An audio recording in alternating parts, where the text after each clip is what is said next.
It was December of 1944. The trees in the Ardennes rose like bony outlines beneath a sky heavy with snow. The wind bit and bitingly cold, driving the drifting flakes sideways across the forest floor. Beneath a camouflage net inside a frozen M10 Wolverine tank destroyer, Private First Class Ray Thompson peered through a misted periscope. His breath came in short gasps. His gloved hands shook. Not from fear, but from the biting cold that crept through every inch of metal and bone. Only 800 yards away, a column of German tanks wound through the woods. There were a dozen of them, mostly Panzerfoes, with a single Tiger One at the head.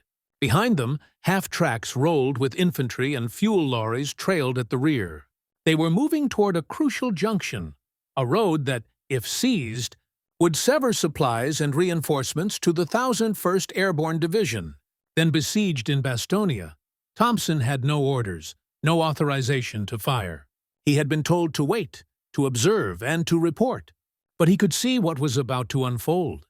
So he made a choice. Without a single command, without clearance, Ray Thompson squeezed the trigger, and everything shifted. The rules of engagement. 3 days earlier, inside a drafty farmhouse near the Belgian front, Ray Thompson had sat hunched over a cold metal desk as his commanding officer briefed the crew of the 702nd Tank Destroyer Battalion. "No one fires without confirmation from command," the officer said flatly. "I don't care what you see. I don't care how close they are. We do not reveal our position unless ordered." The room was quiet. The men nodded, but tension hummed beneath the surface. Everyone knew the enemy was on the move and fast. Outside, the Battle of the Bulge had just begun. On December 16th, under cover of fog and snow, the German army had launched its last major offensive on the Western Front. It was called Operation Watch on the Rhine. The objective was simple: split the Allied line in two, seize Antwerp, and force a negotiated peace. They struck with more than 200,000 men, over 1,000 tanks, and utter surprise. American lines buckled. Some units vanished overnight. Friendly positions shifted by the hour, and in the chaos, many commanders feared the worst enemy might not be in front, but friendlies from behind. So the rule was clear: wait for orders. For Thompson, that meant observation duty. He and his 3-man crew were dug in on a ridge near a forest road north of Nouville, a crossroads town just outside Bastonia. They had good concealment, ample range, and an icy view of the valley below, but no permission to engage. Day and night, Thompson swept the terrain. Through his frosted scope, he recorded tank tracks, counted pines raked by treads, and sketched enemy movements in a notebook his mother had mailed him months before. He logged everything: range, bearing, wind speed. But he didn't fire. Once he had tracked a lone Panzer creeping near a ravine for almost an hour. No orders came, it passed. Anger flared within him. But discipline held. He knew his duty. He knew the cost of a mistaken shot. One errant shell could mean a dozen dead Americans, or a revealed position that invited an entire German battery in return. But as the hours stretched and more enemy traffic threaded the trees, the question shifted. Was holding fire truly the safer course? Thompson wasn't rash. He was methodical. He studied German columns like a mathematician studies sequences. He knew how they moved, how they arrayed vehicles for mutual support, how they relied on tight formations, and, more importantly, he knew where to strike them, if and when the moment came. He just didn't yet know that he would be the one to decide. Who was Ray Thompson? Raymond Charles Thompson had not been born a soldier. He grew up in the vast, flat emptiness of western Kansas, where winter wind could peel paint from a barn and summer heat baked wheat until it cracked like overcooked bread. His father, Charles, ran a small engine repair shop in town. His mother, Anna, taught 7th grade math at the local school. Ray grew up surrounded by gears, grease, and graph paper. Even as a boy, he saw the world through angles. He could estimate exactly how far a grain silo stood by the length of its shadow. When most kids played with slingshots, Ray was building one with a pulley and counterweights, testing how far he could launch a pebble with mathematical precision. He didn't join the army because he thirsted for battle. He enlisted in 1942 because he wanted to study engineering, and the army offered training, pay, and a future. He got the training. The pay was meager. The future depended on surviving Europe. By the time Thompson arrived in Normandy, he was 22 and already looked 5 years older. His first combat came in hedgerows where the enemy could be 10 feet away, and you wouldn't know until they fired. He watched a friend, Jimmy Delgado, burn when a Panzer shell hit their half-track in a roadside ditch. Another, Frank Murray, was blown apart by a mine outside St. Lo. Thompson stopped believing in luck after that, and in safe distances or orders.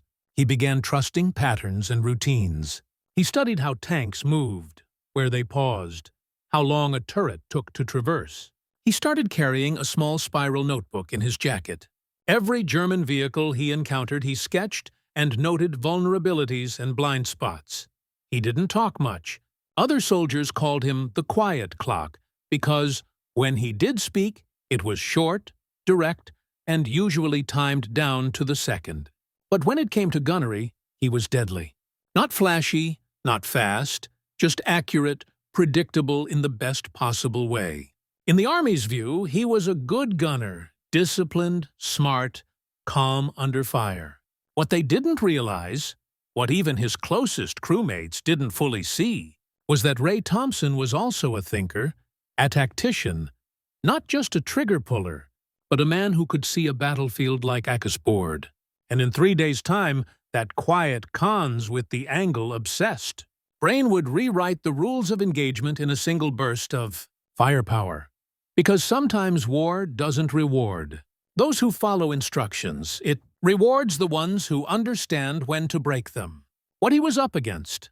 On the morning of December 19, 1944, the fog lay thick and low across the Ardennes. It clung to the branches like smoke. Vision was limited. Sound was distorted. But through his periscope, Ray Thompson saw them. First, the silhouette of a Tiger I tank, the unmistakable beast with its long barrel and snarling square shoulders. Then another, and another. The German column was moving through the forest road like a steel serpent. 12 vehicles, maybe more. It was a textbook armored assault column, clean, tight, disciplined.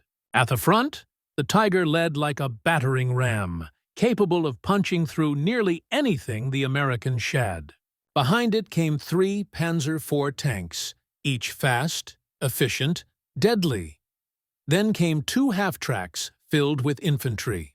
Behind them, support vehicles, ammunition trucks, fuel tankers, field kitchens, event. The tail end of the column was flanked by a self-propelled anti-aircraft gun, a sign they were expecting contact and prepared for anything except one unapproved American gunner with a Wolverine. The road they were on was narrow, barely wider than the column itself. Steep forest banks on either side, thick trees hemming them in. No room to maneuver, no room to scatter. To Thompson, it wasn't just a road, it was a trap. But here's the catch. Ray had no orders. No one else could see what he saw. Radio contact with his battalion's forward HQ was weak, garbled, or non-existent. The only way to reach command was to reposition and risk exposure. By protocol, he was supposed to observe the enemy, report their heading, let air support or artillery take the lead. But Thompson wasn't watching a column in transit. He was watching a blade aimed straight at the throat of the American line. That road, the one they were creeping down, led directly to the Novel Crossroads. If they took Novel, they'd flank the defenders at Bastonia from the north. The 101st Airborne Division, already encircled, would lose its last major supply lifeline. The result would be catastrophe. Tens of thousands of Americans cut off in the cold. And yet the tanks kept moving forward, calm, confident, protected by the belief that American forces were disorganized, scared, and stretched too thin to respond. They were half right. Ray Thompson was scared. He was cold. He was isolated. But he wasn't disorganized. He was calculating. He knew that if he fired too early, they'd scatter. If he hit the wrong target, the others might escape or return fire with overwhelming force. But if he fired with precision just the right vehicles in the right order, he could do something most officers would say was impossible. He could dismantle an entire armored column piece by piece. And he'd have to do it without a word from command, without backup, without permission. He licked his lips, reached for the elevation dial, took one last look at the formation, and waited for the moment no manual had prepared him for. The unauthorized pattern begins. Ray Thompson had never fired without orders. Not once, not in training, not in France, not even when his instincts told him to pull the trigger days earlier, as a lone Panzer crossed his scope. But now, staring at a perfectly exposed German armored column, crawling forward like clockwork, he realized something. Waiting was no longer caution. Waiting was suicide. And so, with no radio contact, no green light, and no one to back him up, Rai adjusted the angle, held his breath, and fired. But he didn't aim for the lead tank. He aimed for the third. The armor-piercing round left the barrel of the M10 Wolverine with a thunderous roar that shattered the quiet and kicked a wave of snow into the air. It struck the 3rd Panzer IV directly in the flank. The explosion sent a shock wave through the trees. A plume of fire and black smoke erupted into the fog. Metal screamed. The entire column halted, but Thompson wasn't done. As his loader rammed in the next shell, Thompson shifted positions lightly 5 yards to the left, enough to throw off any German gunners scanning for muzzle flash. Then he fired again, this time at the 6th vehicle. The blast ripped through the half-track carrying infantry. Its fuel tank ignited instantly. Bodies were thrown into the trees. The fire spread to the dry underbrush, lighting the forest floor in patches of orange and black. The Germans were no longer halted. They were panicking. The Tiger at the front tried to reverse, but the column was packed too tightly. The crew inside the Tiger shouted and gestured furiously, trying to clear a path. But behind them, the rest of the formation was now bottlenecked, blinded, burning, boxed in. Thompson reloaded again. His crew, now fully alert and realizing what was happening, didn't question him. They followed his lead. He fired the 8th vehicle, a fuel truck. The result was instant and biblical.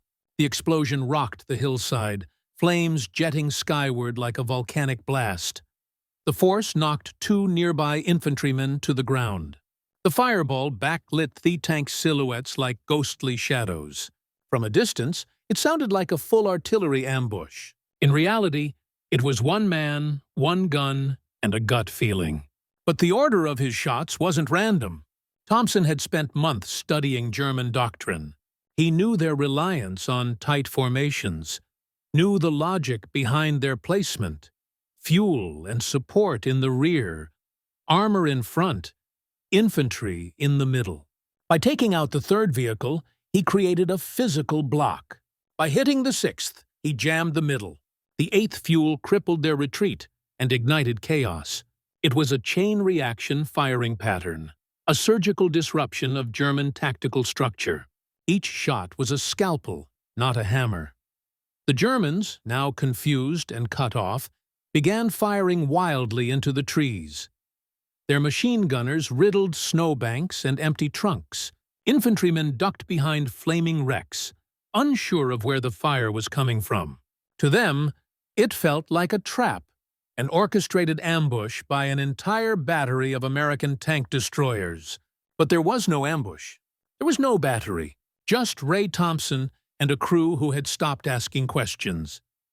As the enemy scrambled, Thompson moved again, using the forest terrain like a sniper. He knew how to use angles, knew how far his gun could reach without revealing too much. Every new position was chosen for cover, for elevation, for maximum confusion. He wasn't just shooting, he was dismantling. And each blast was another page torn from the German field manual. Destruction in the woods. The Ardens had gone silent just moments before the first shell. Now it screamed. Trees cracked and fell under shockwaves. Snow, fire, and shrapnel filled the air like confetti from a hellish celebration. Thompson's third shot had set off a fuel truck. The fourth struck a half-track that had tried to reverse. Its wheels were already spinning in the icy mud when the shell hit, sending the chassis skyward in a twisted arc of steel. The German Tiger at the front was stuck. The crew tried desperately to reverse, but they were trapped between flaming wreckage and vehicles behind that couldn't move without ramming each other. Their tight, disciplined formation, so effective in open terrain, had become a steel coffin inside the forest road. From Thompson's vantage point, everything moved in slow motion. He saw soldiers yelling, arms waving, confusion turning to panic. German infantry began to scatter into the woods, abandoning vehicles. Some took cover behind trees. Others sprinted into the snow, stumbling and slipping on frozen roots. One officer climbed on top of a tank to get a better view and was cut down by a burst of Thompson's coaxial 50 caliber machine gun. The crew inside the M10 was sweating now, not from fear, but from sheer physical exertion. The loader's hands were blistered. The assistant gunner's voice was hoarser from yelling coordinates. The tank smelled like grease, hot metal, and cordite.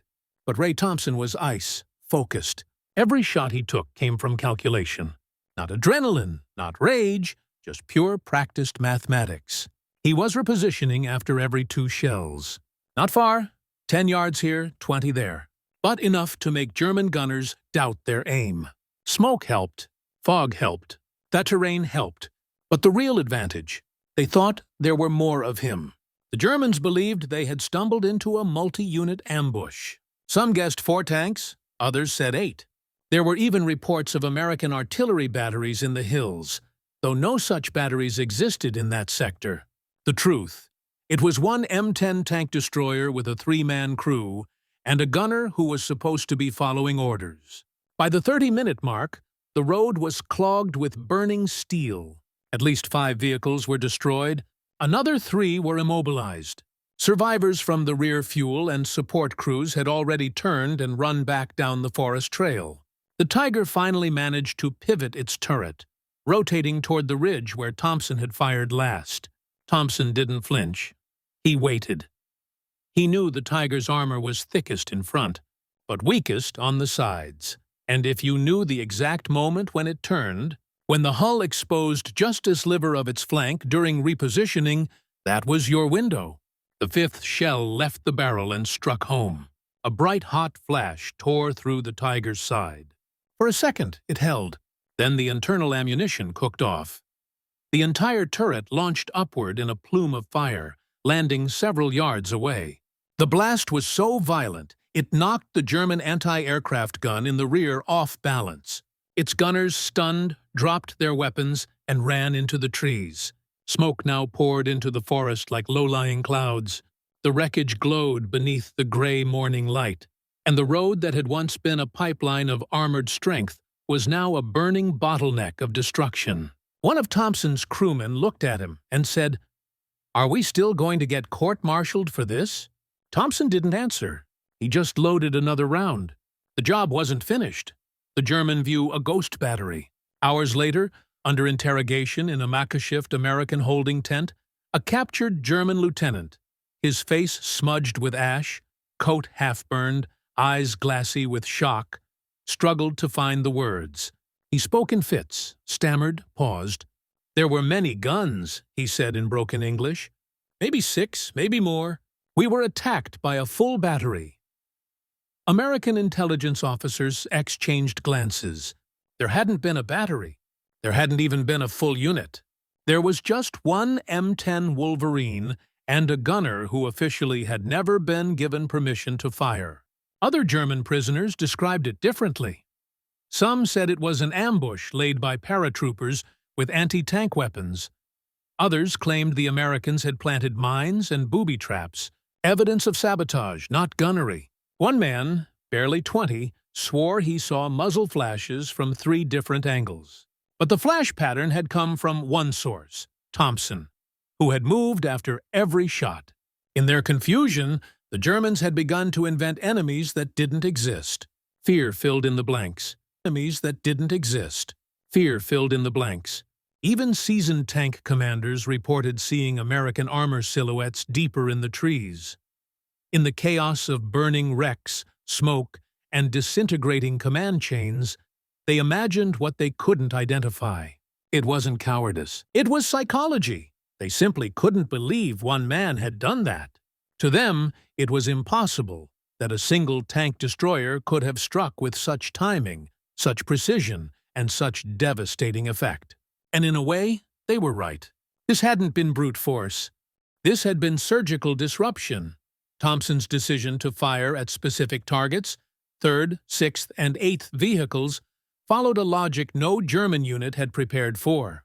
German doctrine taught that American forces were slow to respond, overly reliant on orders from above.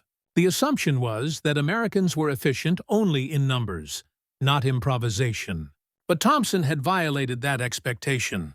He had thought like a German commander, then struck like a ghost. One prisoner described it as if the trees had opened fire. Another claimed to have heard whistling, which might have been a delayed memory of the shells or just the wind in the trees distorted by fear. When American forces moved in to clear the road hours later, what they found stunned even hardened veterans. The wreckage looked like the aftermath of a coordinated airstrike. Vehicles stacked like dominoes, burned-out frames fused together by heat. Frozen corpses sprawled across the snow, some still clutching rifles. Trees splintered like toothpicks, tracks bent sideways, dug deep into the dirt. Yet above all, what was missing, what made it so strange, was the absence of American dead. There were none, because there had only ever been one gunner. From that day forward, survivors from that German column would refer to the incident by a single phrase: Die Geister Battery, the Ghost Battery, disobedience or brilliance. For 48 hours, Ray Thompson expected to be arrested. After the shooting stopped, after the smoke cleared and the Germans either fled or burned, he sat inside the M10, motionless. His loader offered him a sip from a canteen. He didn't respond. The adrenaline had drained. Now came the dread. They had disobeyed direct orders. They had fired without permission. And regardless of how many tanks were burning, the military had rules. Back at the battalion headquarters, Thompson filed his report. His commanding officer, a captain from Pittsburgh named Langston, read it without saying a word. He flipped through the pages. Thompson's sketches, range estimates, the diagram of the firing sequence, his face a mixture of anger and disbelief. "You know," Langston finally said, "if this had gone wrong, if even one of those was friendly fire." Thompson nodded. "I didn't make excuses. I knew what I saw," he said simply. Langston stared at him, then exhaled. "No one authorized this, Thompson. You understand that? I do." Langston didn't reprimand him, not yet. Instead, he said, "Go get some rest. I've got to send this upstairs." Upstairs meant division command, which meant scrutiny, which often meant punishment, especially for enlisted men who acted outside protocol. Thompson returned to his crew. They were quiet, too. No back-patting, no celebration. They were all waiting for the hammer to fall. But it didn't. Not immediately, because something else happened first. The scouts from the 1001st Airborne arrived. They came through Noville 2 days later, faces hollow, eyes rimmed red from sleepless nights and trench exposure. They had expected to find that forest road crawling with armor. Instead, they found twisted German wreckage. They asked which unit took this out. Langston said it wasn't a unit. It was one gunner. Word spread faster than orders. At mess tents, in supply lines across battalion radios, people began talking about the guy from Kansas who took out a Panzer column by himself. Some exaggerated thestery, said it was 10 tanks, said he did it with 5 shells, said he used bouncing shots like a trick pool player. But in the middle of the Legion forming, the official investigation began. Division intelligence reviewed Thompson's field notes. They interviewed the loader, the assistant gunner, even tried to contact higher command to confirm Thompson's radio situation that day. They couldn't prove disobedience because there was no clear record of orders being received. The lines had been jammed. Thompson's crew had attempted to report. No response came back. What they could verify, however, was the destruction tally. 7 vehicles completely obliterated, 4 others crippled, 0 American losses. One crucial objective: Noville's North Road, secured. 1 airborne unit once isolated and under siege, now reconnected to supply routes. And 1 decision, made in silence and without authorization, had kept that passage open. Langston was summoned to deliver the final report. He braced for a reprimand. What followed instead was something far more unexpected. The division commander said, "Don't include this in the official debrief." "Not yet. But tell your gunner, we're watching his work." Thompson never received a medal. Not then. But he wasn't court-martialed either. Instead, he was quietly assigned to train other gunners on target sequence theory. How to disable convoys through calculated order rather than sheer firepower. No one called him a hero. No one saluted. But he was asked to diagram his reasoning. And those diagrams were forwarded to Fort Sill, Oklahoma, to the U.S. Army Artillery School. That's when it struck him. They hadn't merely pardoned his act, they were studying it. Langston approached him one night, weeks later, while Thompson was cleaning the breech of a recoilless rifle. "You know," Langston said, "I was ready to report you for insubordination." Thompson looked up. Langston shrugged. "But then I read that line in your notebook, the one about controlled collapse. What did you mean by that?" Thompson wiped his hands. "When you pull 1 stone from a wall," he said, "the rest falls, if you know where to pull." Langston smirked. "Well, next time you decide to bring down a wall, just give me a little warning." Thompson didn't smile back. He only nodded, because to him it wasn't a triumph. It was a solution, a calculation, a necessity. And deep down, he knew it could have ended differently. He'd made peace with that. But war doesn't always punish disobedience. Sometimes it learns from it. The pattern that changed doctrine. Ray Thompson never asked to be remembered. He kept no journals, posed for no photographs. After the war, he returned to Kansas, married a woman named Helen from a nearby town, and opened a small repair shop near Dodge City. He fixed tractors, built grain silos, and taught his son geometry by sketching angles in the dirt with a stick. He never once called himself a hero, but others did. Because years after the Battle of the Bulge, the Army quietly began teaching something called asymmetric engagement sequencing, a polished term for a simple concept: don't aim for the front, aim for the collapse. The case study they used described a single engagement outside Noville, Belgium. They showed grainy reconnaissance photos, wreckage patterns, vehicle spacing, firing arcs. No names were mentioned. The report was unclassified, yet buried deep within artillery training manuals that few officers ever opened. Still, cadets at Fort Sill, and later Fort Benning, studied it. Because it worked. Because it saved lives. Because it redefined what one gunner could achieve. Not through raw firepower, but through geometry, logic, and the nerve to act when orders fall silent. Years later, a colonel who had studied Thompson's skirmish as a young lieutenant summed it up simply: he didn't break orders, he moved beyond them. It was the ultimate paradox. A man who defied command became the model for adaptable battlefield thinking. His unspoken firing pattern method was later absorbed into Cold War doctrine, used to train tank destroyer crews to neutralize Soviet armored formations in Eastern Europe. The idea: create artificial choke points through selective targeting, then exploit the enemy's own formation discipline against them. It was revolutionary. And it came from a Kansas farm boy who had never attended college. Decades later, a military historian uncovered the original after-action report filed by Captain Langston, buried in a dusty box of World War II documents. It was stamped with a faded red line. The historian tracked down Thompson, now in his 80s, quiet and half-deaf, living in a modest home with his wife and a cat named Murphy. He asked Ray about that day in the Ardennes. Ray took a long pause before answering. "I remember the trees," he said.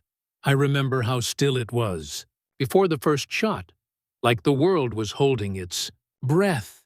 He didn't speak of victory or glory or regret, only precision, only necessity.